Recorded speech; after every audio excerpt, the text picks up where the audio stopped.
নাই, রেস নাই, শুধু জয় সচিদানন্দন গৌর হরি, জয় সচিদানন্দন গৌর হরি, এই যে হরি হরি বলতেছেন আর বলতেছেন পরলোকে আনন্দ পাবেন, কৃষ্ণ পাবেন। কৃষ্ণকে দেখেছেন? পরপরে লাইটটা দেখেছেন? দেখেছেন কি? আমাকে দেখাতে পারবেন? প্রভুপাদ বিস্ময়িত ভাবে একটু তাকায় রইলেন, পরবর্তীতে একটু স্মাইলিং করে বললেন, হ্যাঁ আমি দেখেছি। তা আমাকে দেখান।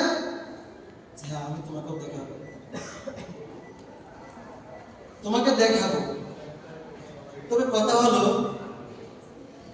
আমরা এই জন্য হরি হরি কৃষ্ণ কৃষ্ণ গোবিন্দ গোবিন্দ করি, আমাদের কোনো অসুবিধা নাই, আমরা তো দিব্য আনন্দে আছি, আমরা তো কোনো ত্রাস করতেছি না, আমরা সন্ত্রাসবাদ করতেছি না, আমরা আনন্দময় জীবন যাপন করতেছি, শান্তি স্থাপন করতেছি, এই জগতে আমরা সুখে আছি। যদি মৃত্যুর পরে যদি দেখি কৃষ্ণ নাই, গোলক নাই, বৈকুণ্ঠ নাই, অযোধ্যা মথুরা নাই, তাতে আমার ক্ষতি নাই। কিন্তু আপনি যদি দেখেন মৃত্যুর পরে সেই গোলক, বৈকুণ্ঠ, অযোধ্যা মথুরা আছে, তাহলে আপনার কি হবে বলুন তো?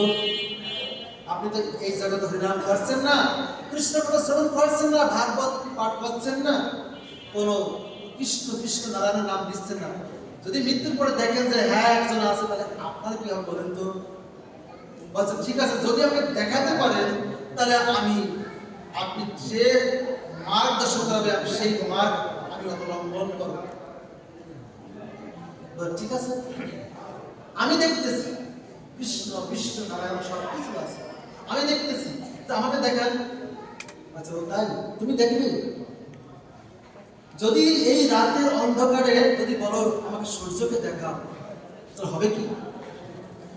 রাতের অন্ধকারে যদি বলি আমি